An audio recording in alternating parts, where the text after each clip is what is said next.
In Washington, D.C., the Special House Committee investigating the January 6th riot at the Capitol plans to begin hearings on its findings 1 month from today.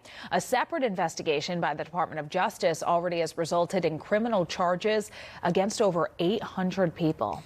In Georgia, more arrests are expected, but as Samantha-Jo reports, there is growing criticism that the DOJ's investigation is moving too slow and not aggressively enough in pursuing those responsible.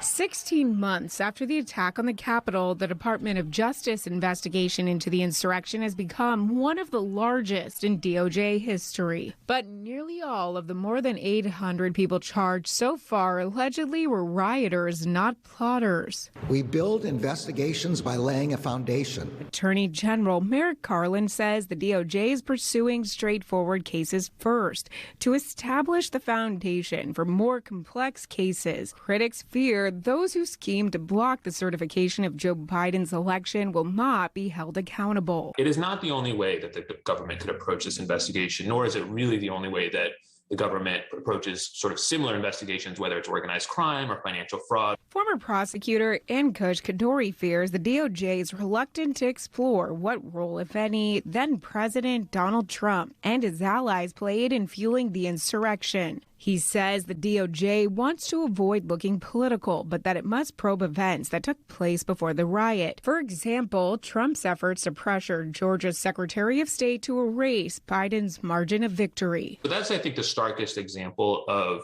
an area where, critics, such as myself, say, you've kind of just left these things sort of hanging out there in ways that are really not justified by the way the department proceeds in the ordinary course. The DOJ declined to comment. The investigation recently expanded to include the planning of the Stop the Steal rally ahead of the riot. Is moving into that next phase where they're looking at the connections, the funding, the bigger picture, the bigger conspiracy besides the violence. Former DOJ official Mary McCord applauds the department's methodical bottom-up approach. So the perception of partisan politics is one that the department will want to avoid, but ultimately it won't prevent the department from going forward if they end up thinking that they have evidence to prove every element of crimes. There is one signal that the Department of Justice is expanding its investigation. It's asking lawmakers for $34 million, and that's in addition to the 130 positions for capital prosecutions in the next fiscal year. In Washington, Samantha-Jo, Spectrum News.